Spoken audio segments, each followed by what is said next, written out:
Bueno, continuamos conversando con Rodrigo Cabeza, economista, exministro de Finanzas, profesor universitario de la Universidad del Zulia, ¿no? ¿Cuántos años tienes tú dando clase en la...? 37. 37 años. Bueno, hay Yo varios... estoy activo. ¿Estás activo sí, todavía? Claro. Okay.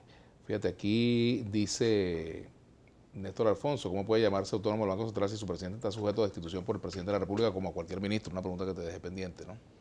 Bueno, la mejor ley es aquella que permite que se elija un presidente del Banco Central por un periodo de 5 o 6 años, que cuando se vaya a destituir, eso fue lo que escribimos en la ley del 2005 con la firma de Hugo Chávez, que cuando se vaya a destituir fuera porque se le declarara insano mental, porque se le descubriera en actos de corrupción, ¿verdad?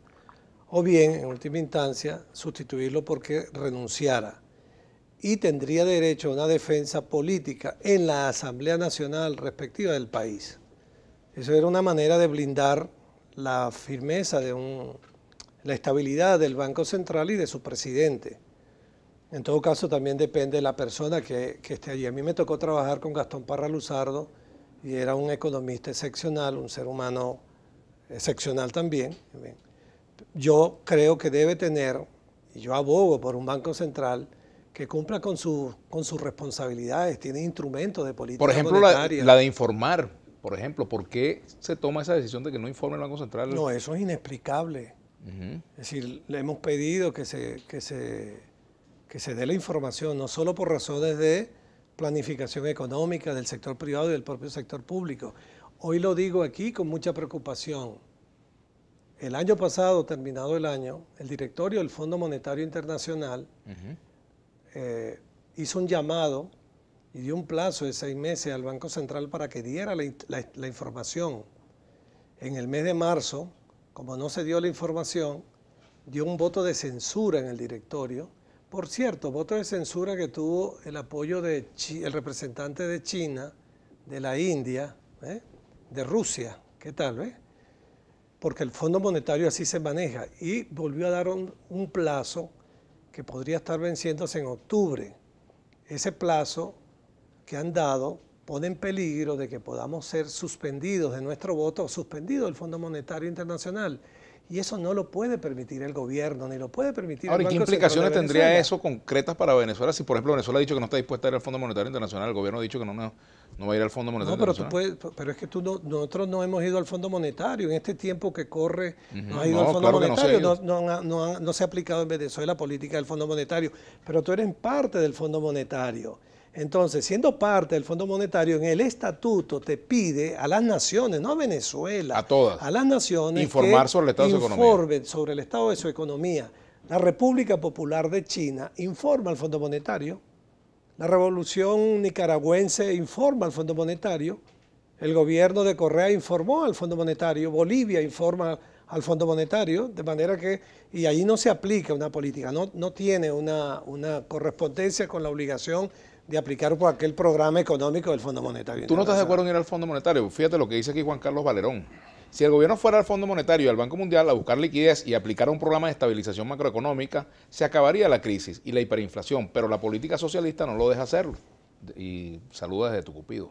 Yo estoy de acuerdo con esto, que dado que la recesión tan grave que tenemos de 5 años consecutivos, caída de la actividad económica, pérdida de riqueza nacional, la hiperinflación tan gigantesca que nos llega como un tsunami, el deterioro operativo y financiero de PDVSA, en la situación de impago de deuda externa, obliga a consensualizar en Venezuela, con sentido de nación, olvidándose si eres opositor o si eres chavista, antichavista, madurista o antimadurista, con sentido de nación, a consensualizar. Ese es un reto, un desafío, cualquiera diría, eso es imposible.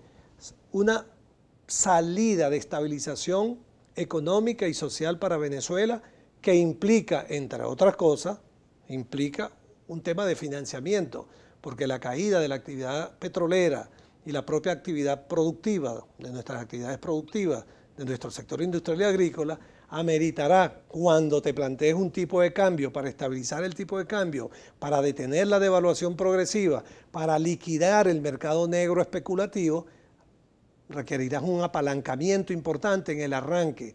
¿Quién lo va a dar? Ahí hay organismos multilaterales, Banco Mundial, Banco Interamericano, la vieja CAF, que ahora se llama Banco de Desarrollo, tiene otro nombre, que nos podrían dar un aporte en un programa para la infraestructura, el gasto de capital.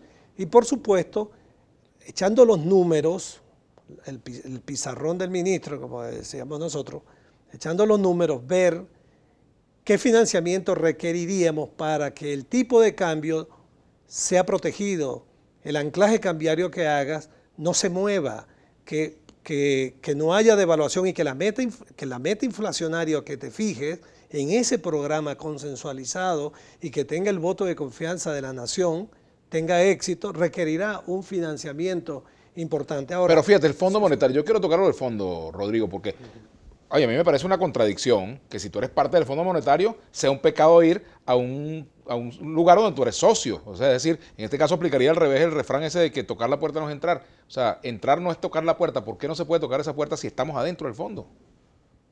Somos socios. Por supuesto que se puede tocar la puerta, yo no he dicho lo contrario, eres miembro del fondo, Venezuela es miembro del Fondo Monetario Internacional. Si ahí está la solución para el problema, o parte de la solución, ¿por qué no pedir un crédito allí? Nosotros tenemos una silla allí, pero oye, el Fondo Monetario no presta para salario, no presta para construir vivienda, no presta para...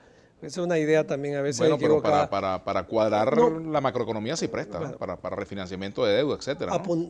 Apuntar a reservas internacionales. Sus préstamos son para apuntar a reservas internacionales que permitan la estabilidad cambiaria, pero la historia de los 80 y 90 mostró que ellos, eso ha cambiado un poco, pero mostró que ellos para hacer eso, ¿verdad?, ponían el programa de ellos sobre la mesa. Por eso he hablado de un programa que consensualicemos los venezolanos con la racionalidad técnica económica y que obliga, por supuesto, a una rectificación de lo que se viene haciendo. ¿Y no será que no se va al fondo para no aceptar la disciplina fiscal que hace falta tener? Bueno. Y se encubre de otro argumento. Bueno, pero hay que hacerlo. Hay obligación.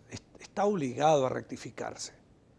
Está obligado a rectificarse por razones estrictamente humanas. Olvídate de las variables macroeconómicas que pudiera alguien confundirse, que estoy hablando o de consumo, de inversión, de salario real, de balanza de pago.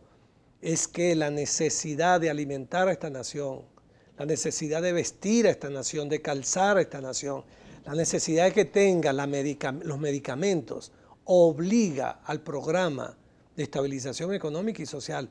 Se hace obligante. No pararle a la hiperinflación es una tragedia, hermano, porque hay gente que no está comiendo. Hay gente que tiene tremendas dificultades desde el punto de vista estrictamente social. Yo, por supuesto, sobre el tema ese, yo alerto a los directivos del Banco Central de Venezuela, llamo a su patriotismo. Son venezolanos, al nuevo presidente del Banco Central de Venezuela, a sus directivos. No pueden esperar a que se venza ese plazo donde expulsen a Venezuela del Fondo Monetario Internacional, porque si son economistas, si han estudiado el tema, saben que las consecuencias serían muy, pero muy graves. Tenemos que hacer la pausa. Wilfredo Colmenares pregunta, ¿usted cree que Maduro sin Estados Unidos, sin la Comunidad Europea, sin el apoyo de los poderes más importantes de Latinoamérica puede salir del atolladero? ¿Cree que Maduro con Siria, Turquía, Cuba, Irán puede lograrlo? Vamos a la pausa, ya venimos.